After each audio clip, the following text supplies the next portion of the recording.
Very good evening all of you. Last క్లాసెస్లో ఎవరికైనా ఏమైనా డౌట్స్ ఉంటే అడగచ్చండి. ఇన్వెంటరీలో నిన్న చెప్పిన ప్రాబ్లమ్స్లో ఎవరికైనా డౌట్స్ ఉన్నాయా? Please confirm once. ఎనీవన్? ఎవరికైనా డౌట్స్ ఉంటే అడగచ్చు. Clear? Okay, done guys. Next one చూడండి, ఓపెనింగ్ బ్యాలెన్స్. ఓపెనింగ్ బ్యాలెన్స్ అంటే ఏంటి? ఇక్కడ కనపడుతున్న బాక్స్ ఏదైతే ఉంటుందో సో దాన్ని బ్యాలెన్స్ షీట్ అంటారు. లైబిలిటీస్ ఉన్నాయి, అసెట్స్ ఉన్నాయి, అవి ఓపెనింగ్ బ్యాలెన్స్ ఉన్నాయి. అవి ఓపెనింగ్ బ్యాలెన్స్ ఎంటర్ చేసుకొని మళ్ళీ ఫైనాన్స్ ఇదంతా బిజినెస్ చేయడం ఎలా అంటే, మీ దగ్గర స్టాక్ ఉండొచ్చు, క్యాపిటల్ ఉండొచ్చు, లైబిలిటీస్ ఉండొచ్చు, అసెట్స్ ఉండొచ్చు. టోటల్గా మీరు కౌంట్ చేసుకున్నారు. కౌంట్ చేసుకుని ఒక 2 లక్షలు 3 లక్షలు మీ దగ్గర టోటల్గా ఉంది. అవన్నీ ఓపెనింగ్ బ్యాలెన్స్ ఎంటర్ చేసుకుని ఆ అమౌంట్తో మళ్ళీ ఫైనాన్స్ ఇయర్ అంతా బిజినెస్ చేయొచ్చు. ఓకే, ఆ ప్రాసెస్ ఓకే. నెక్స్ట్ తర్వాత ఇండియా ఫైనాన్స్ ఇయర్ అనేది 1 ఏప్రిల్తో స్టార్ట్ అవుతుంది, 31 3కి ఎండ్ అవుతుంది. ఇండియా ఫైనాన్స్ ఇయర్ 31 మార్చ్లో బుక్స్ ఆఫ్ అకౌంట్స్ క్లోజ్ చేయాలి. కాబట్టి ఎక్స్పెన్సెస్ ఇన్కమ్స్ని అసెట్స్ గాను లైబిలిటీస్ గాను మార్చుకొని ఆ ఇయర్ని కంపెనీ స్ప్లిట్టింగ్ చేస్తారు. అంటే 31 మార్చ్లో మిగిలిన క్లోజింగ్ బ్యాలెన్స్ అంతా నెక్స్ట్ ఇయర్కి ఓపెనింగ్ బ్యాలెన్స్గా మారుతుంది. నెక్స్ట్ ఇయర్కి ఓపెనింగ్ బ్యాలెన్స్గా మారడం జరుగుతుంది. అలా కూడా మనకు బ్యాలెన్స్ షీట్లో వాల్యూస్ అనేది వస్తాయి. లేదు మనమే ఎంటర్ కూడా చేసుకోవచ్చు.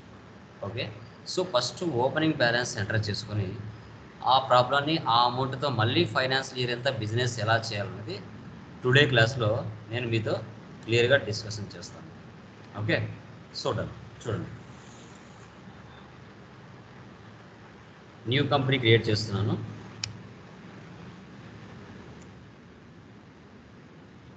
Sriya trading company. ఇక్కడ వచ్చేసి కాంత్రి అని ఇచ్చారు. Control A for apple. Maintain accounts second option no పెట్టండి, ఇన్వెంటరీ ఎస్ పెట్టండి, జిఎస్టీ కూడా నో పెట్టండి. ప్రాబ్లం ఒక్కొక్క కాన్సెప్ట్లో ఉంటుంది. వన్స్ కంపెనీ క్రియేషన్ చేస్తానే 28 గ్రూప్స్, 2 లెడ్జెస్, 24 ఓషన్ టైప్స్ ప్రీ డిఫైన్డ్గా ఉంటాయి. ఓకే, సో క్రియేట్లోకి వెళ్ళి లెడ్జర్లోకి వెళ్ళండి. ఫస్ట్ ఏముంది? Capital account. ఇక్కడ ఓపెనింగ్ బ్యాలెన్స్ ఇవ్వండి 1 lakh. అది డెబిటా క్రెడిటా అనేది ఆటోమేటిక్గా అదే తీసుకుంటుంది.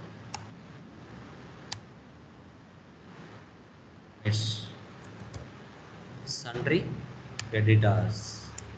ఇవన్నీ మీరు స్టార్టింగ్ నుంచి చేసే పనే. Company creation, ledger creation. 20,000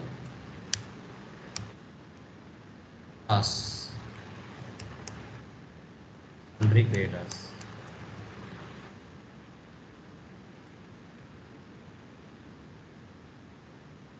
Ravi loans and liability 8,600.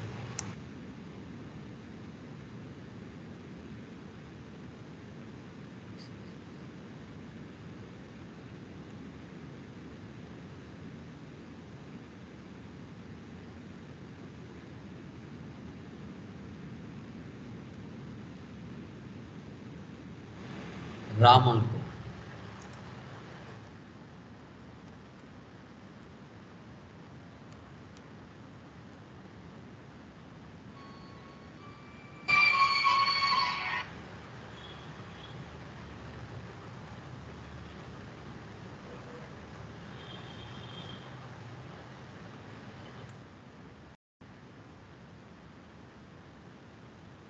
Ravi and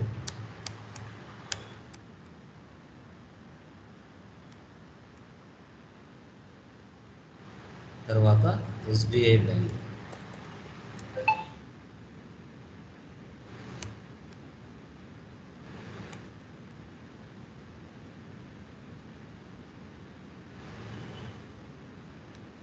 cost డిఫాల్ట్గా ఉంటుంది కదా, దాన్ని వెళ్ళి మనం ఆర్డర్ చేసుకోవాలి. ఎస్కేప్. ఇట్స్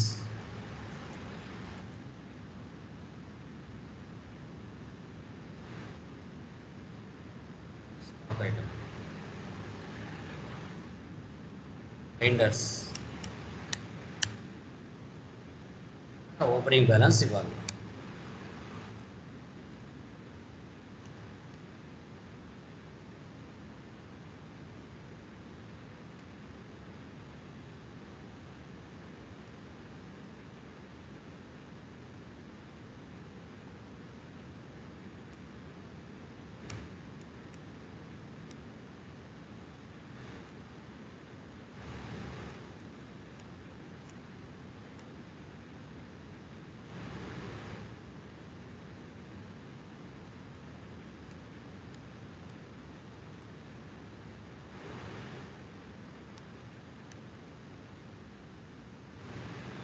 escape,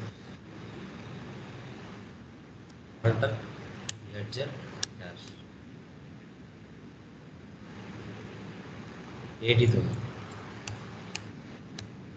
ఇలా ఎంటర్ చేసుకోవాలి. ఎస్కేప్. సో బ్యాలెన్స్ చూద్దాం. ఆల్ట్ F1 వచ్చింది. ఇక్కడ టోటల్గా 1,88,600. 1,88,600. ఓకే. ఈ అమౌంట్తో మళ్ళీ ఫైనాన్స్ ఇయర్ అంతా విజిట్ చేయాలి. ఓకే. నెక్స్ట్ చూడండి, పర్చేస్ ఫ్రమ్ ప్రకాష్. డేట్ మార్చండి 1/5. ఇయర్ అవసరం లేదు. ప్రకాష్ కంట్రోల్ ఏ కొత్తగా వచ్చిన ledgers on the spot create చేస్తాం. Alt C for copy, C for cut. Alt C అని ఇవ్వచ్చు, లేదు అంటే ఇక్కడే క్రియేట్ అని ఉంటుంది. దీనైనా క్లిక్ చేస్తే డైరెక్ట్గా లెడ్జర్లోకి వెళ్ళిపోతాం. పర్చేజ్ మళ్ళీ లెడ్జర్లోకి వెళ్ళి చేసి మళ్ళీ బ్యాక్ వచ్చి అవన్నీ ఇబ్బంది పడకుండా ఆన్ ద స్పాట్ ఎలా క్రియేషన్ చేయాలి అనేది ఆల్ట్ సి. ఇంకా ఆటోమేటిక్గా రేట్ ఎందుకు పడుతుంది మా ఆటోమేటిక్గా రేట్? ఇక్కడ మనం ఇవ్వలేదు కదా మాన్యువల్గా. ఎందుకు తీసుకుంటుంది చెప్పండి? ఎందుకు తీసుకుంటుంది ఆటోమేటిక్గా రేటు ఆటోమేటిక్గా ఎందుకు తీసుకుంటుంది?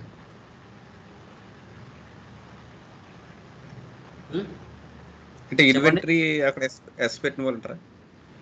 ఇన్వెంటరీ ఎస్ పెట్టడం వలన ఇంకా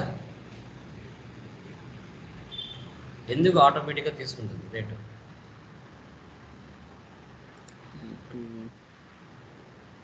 చెప్పండి.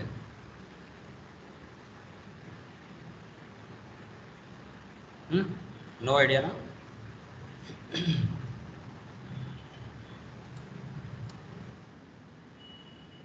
ఆల్రెడీ ఓపెనింగ్ బ్యాలెన్స్ ఇచ్చాం కదా, ఆ అమౌంటే అక్కడ డిఫాల్ట్గా తీసుకుంటుంది.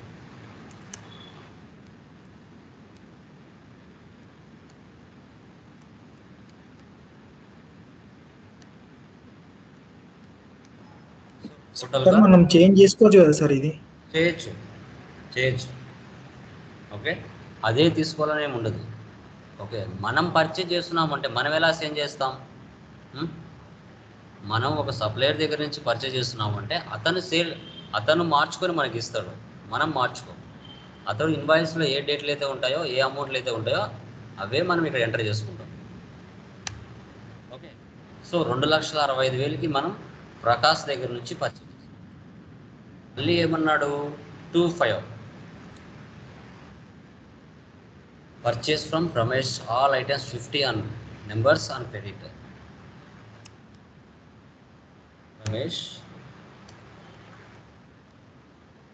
Same ceiling fan 50.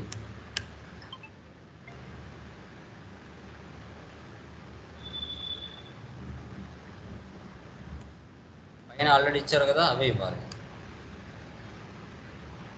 Table fan 50.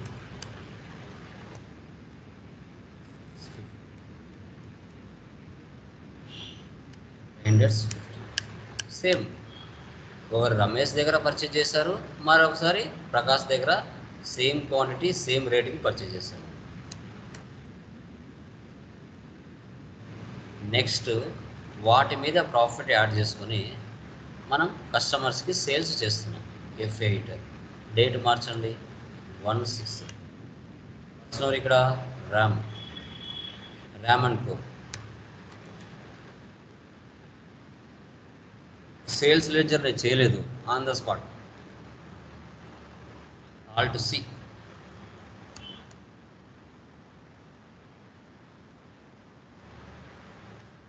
Ceiling fan 35,000. Table fan 35, 1,500.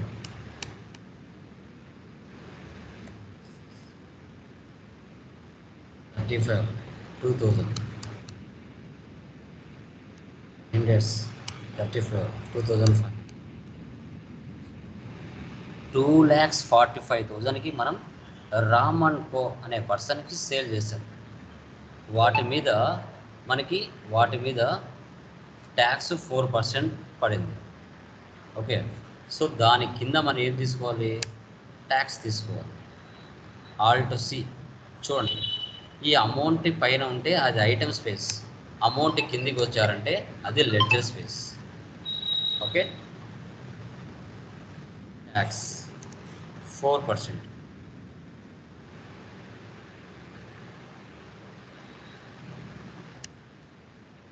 Duties and taxes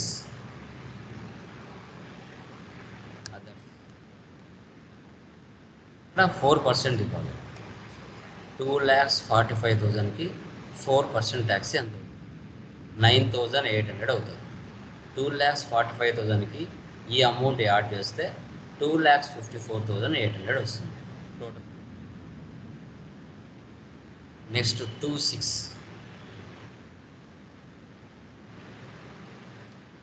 Ravi and co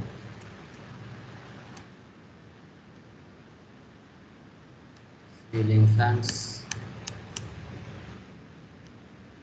table fans, mixers, index same వాల్యూనే, ట్యాక్స్ 4%.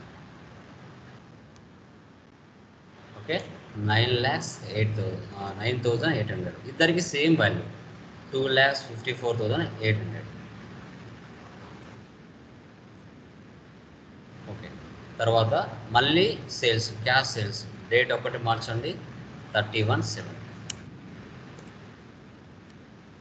Cash sales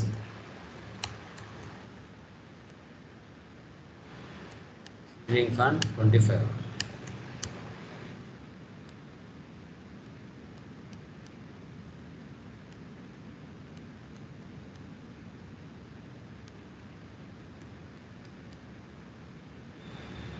$1,75,000. చూడండి, డిస్కౌంట్ 5%, ట్యాక్స్ 4% వచ్చింది. ఓకే, సో ఇక్కడ మీరు గమనించాలి, సేల్స్లో డిస్కౌంట్ వస్తే అది మనకి ఎక్స్పెన్స్, పర్చేజ్లో డిస్కౌంట్ వస్తే అది మనకి ఇన్కమ్. పర్చేజ్లో వచ్చినా సేల్స్లో వచ్చినా మైనస్ మ్యాండేటరీ.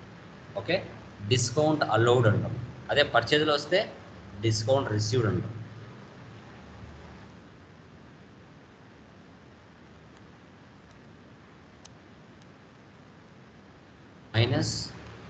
-5%. చూడండి, 1,75,000 మీద 8,750 రూపీస్ కట్ అయింది. ఇక్కడ ఎంత వచ్చింది? 1,66,250. ఇప్పుడు ట్యాక్స్ అనేది ఈ అమౌంట్ మీద పడుతుంది, 1,75,000 మీద కాదు. ట్యాక్స్ 4%, మళ్ళీ 7,000 యాడ్ అయింది. మళ్ళీ ఇక్కడ 1,73,250 రూపీస్ అవుతుంది.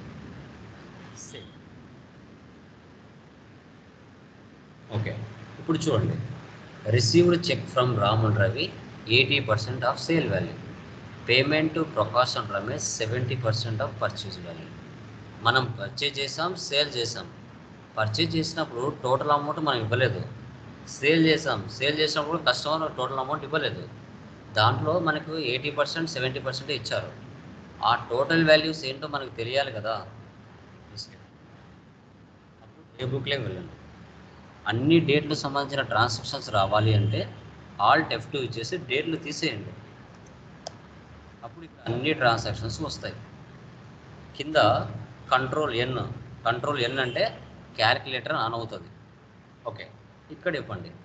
చెక్ అంటే సేల్స్ కదా, 254,800 254,800 ఉంది. సో వాటి మీద 80% అంట. ఇంకా చూడండి, లెఫ్ట్ సైడ్ 2,54,800 ఇంటూ ఇక్కడ వచ్చేసి మనకి 80/100. తర్వాత 2,65,000 ఇంటూ 70/100. ఈ వాల్యూస్ అక్కడ తీసుకోవాలి. ఓకే, ఇవ్వండి, వోచర్స్లోకి వెళ్ళండి. సో చెక్ రిసీవ్డ్ అంటే రిసిప్ట్ తీసుకోవాలి. ఎవరండి అక్కడ? రామ్. ఓకే, సో ఇక్కడ ఎంత ఇస్తున్నాడు అతను? 203,840. మళ్ళీ క్రియేట్ చేయండి. రవి అనుకో.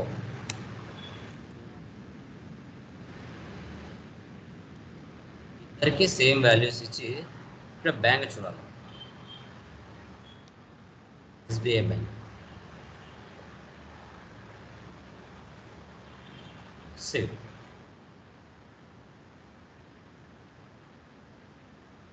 తర్వాత నెక్స్ట్ పేమెంట్ అన్నారు. పేమెంట్ కదా, ఎవరికి చేస్తున్నారు అక్కడ?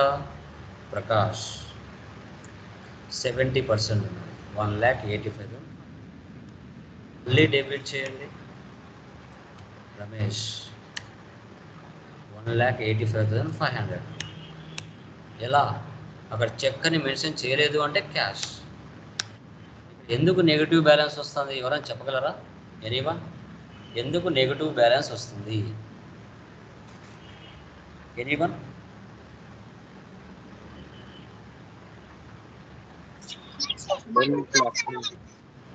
నెగిటివ్ బ్యాలెన్స్ ఎందుకు వస్తుంది?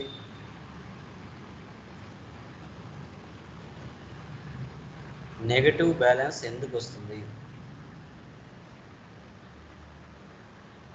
No idea? ఎందుకు వస్తుందమ్మా?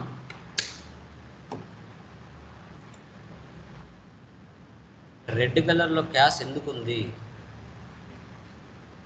చూడండి, క్యాలిక్యులేటర్ తీసారంటే ఇంటూ మార్క్ తీసారు. క్యాలిక్యులేటర్ ఇక్కడ 1,00,000 రెడ్ కలర్లో ఎందుకు ఉంది? Answer please. Cash expenses more than the income, sir.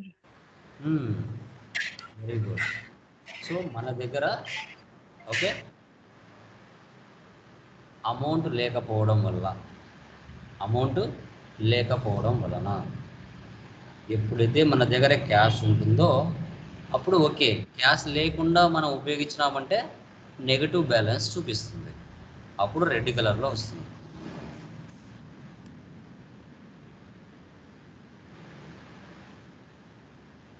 Next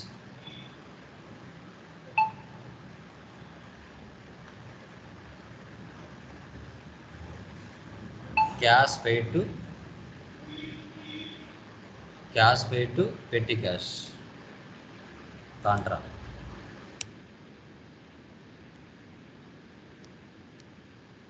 Alt C.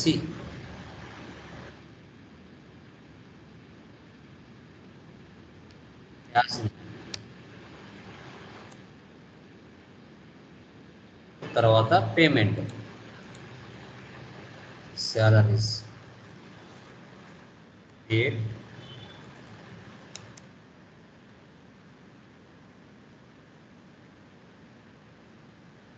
direct expenses.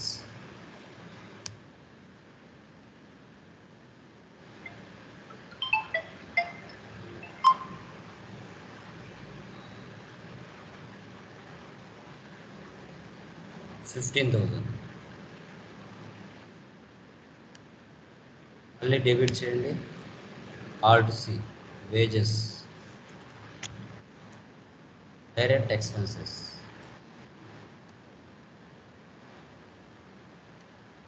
మళ్ళీ డెబిట్ చేయండి. Alt C, electricity bill, indirect expenses, మళ్ళీ డెబిట్ చేయండి. ఆల్ట్ సి, ఎల్ఈ బిల్, మళ్ళీ డెబిట్ చేయండి. Carriage inwards, direct expenses, debit చేయండి. Carriage outwards,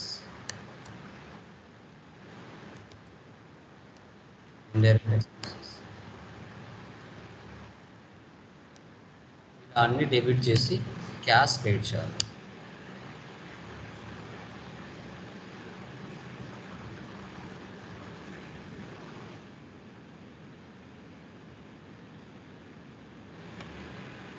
okay,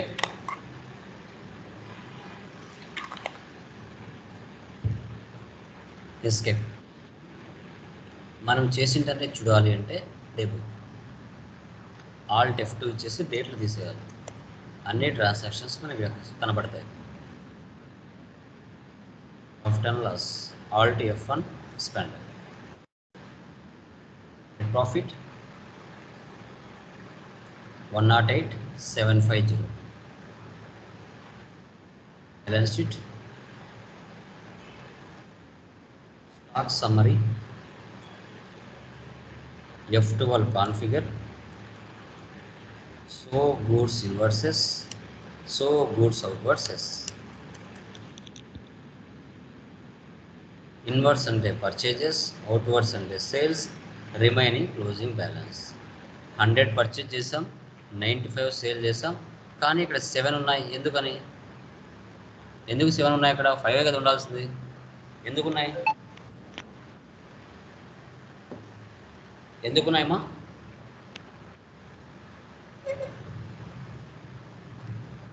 ఎందుకున్నాయి చెప్పండి.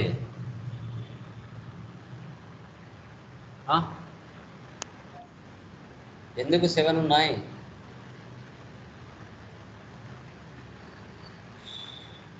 చెప్పాలి కదా, ఇంటర్వ్యూలో క్వశ్చన్స్ అడిగారు.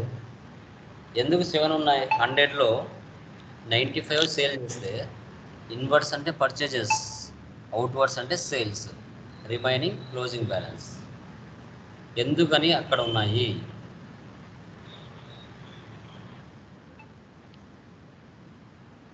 Any idea? Sales returns sir, అర్థం ఏమ్మా? కాలేదు. ఒకసారి మళ్ళీ చెప్పరా సార్, కొంచెం అర్థం కాలేదు. 100 పర్చేజ్ చేశారండి, 95 ఓకే సేల్ సార్. చేశారు. ఎందుకని ఇక్కడ 7 ఉన్నాయి? 5 ఉండాలి కదా అంటున్నా.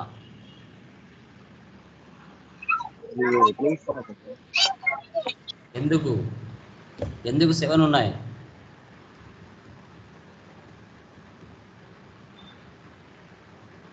ఇంతసేపు ఆలోచించాలా? క్లాస్లో ఉన్నారు కదా మీరు, క్లాస్లో లేరా? ఉన్నాను సార్. మళ్ళీ ఎందుకు అంత ఆలోచించేంత? Opening stock, very good. Okay, opening stock అండి. ఓపెనింగ్ స్టాక్ అనేది కంప్లీట్ అవ్వదు కదా, అది ఉంటుంది అలాగే. ఓకే,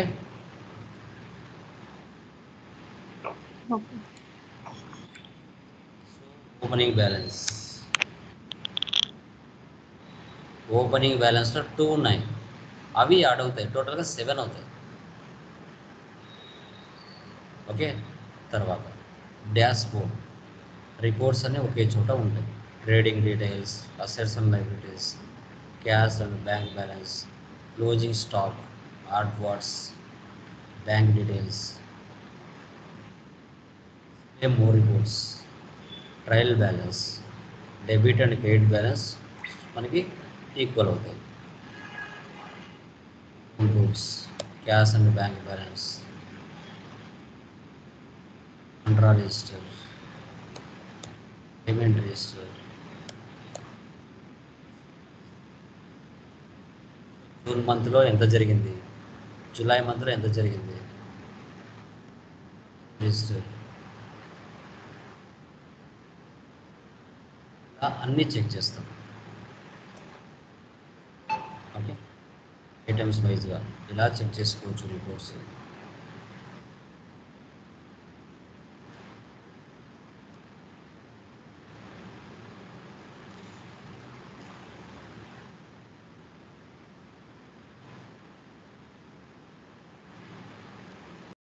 అర్థమైందా? ఓపెనింగ్ బ్యాలెన్స్ ఎలా ఎంటర్ చేసుకోవాలి, ఆ ఓపెనింగ్ బ్యాలెన్స్తో మళ్ళీ ఫైనాన్స్ ఇయర్ అంతా బిజినెస్ ఎలా చేసుకుంటూ వెళ్ళాలి అనేది మనం డిస్కస్ చేసాం. ఇప్పుడు మళ్ళీ బ్యాలెన్స్ షీట్లోకి వెళ్తే ఇప్పుడు వాల్యూస్ మారిపోయాయి చూడండి. ముందేమో 1,88,600 ఉంది, ఇప్పుడు 4,82,950 ఉంది. వాల్యూస్ మారిపోయినాయా? క్యాష్ బ్యాలెన్స్ నెగిటివ్ ఉంది, ఎందుకు? మన దగ్గర క్యాష్ లేదు. లేకపోయినా మనం 1,61,000 రూపీస్ మనం ఎక్స్ట్రా యూజ్ చేసాం. అమౌంట్ మన బిజినెస్లోకి వచ్చినప్పుడు అది ప్లస్ అవుతుంది. సో అది క్లియర్ అమ్మా? ఏమైనా డౌట్ ఉన్నాయా దీంట్లో? Anyone please confirm. అర్థమైందా? ఎనీవన్ ఎనీ డౌట్స్ దీంట్లో? క్లియరా? ఎవరికైనా డౌట్స్ ఉన్నాయా? Please confirm once. అందరు అప్డేట్లో ఉన్నారా? ఏ రోజు చెప్పిన క్లాసెస్ ఆ రోజు చేస్తున్నారా? క్లియరా అండి? యా, సో చేయాలి. మీకు ఎన్ని వర్క్స్ ఉన్నా కూడా కోర్సులో జాయిన్ అయ్యారు కాబట్టి కంపల్సరీగా టైం కేటాయించుకొని మీరు వర్క్ అనేది చేసుకోవాలి, గుర్తుపెట్టుకోండి. సో కొంచెం టైం కేటాయించుకొని ప్రాక్టీస్ చేయండి, గుర్తు పెట్టుకోవాలి సబ్జెక్ట్. జాబ్స్ మార్కెట్లో చాలా ఉన్నాయి, వెళ్ళే వాళ్ళు లేరు, అంతే. ఫస్ట్ ఏం చూస్తున్నారంటే శాలరీ చూస్తున్నారు. నా దగ్గర ఎంత వర్త్ ఉంది, నాకు ఛాన్స్ ఇస్తున్నారా లేదా అనేది గమనించట్లేదు. శాలరీ 20,000, 15,000, 25,000, 30,000 నీకు అవకాశం ఇచ్చింది ఫస్ట్ టైం అనేది చూడట్లేదు. నీకు రియల్ టైం అకౌంట్స్ మెయింటైన్ చేయడానికి ఒక కంపెనీలో అవకాశం ఇస్తున్నారు, అది ఫస్ట్ చూడండి. 1 or 2 years శాలరీ ఆశించుకోకూడదు, సబ్జెక్ట్ నేర్చుకోవాలి. తర్వాత మీకే ఆటోమేటిక్గా లూప్ హోల్స్ తెలుస్తాయి, మార్కెట్లో మీకే తెలియకుండా ధైర్యంగా వెళ్ళగలుగుతారు.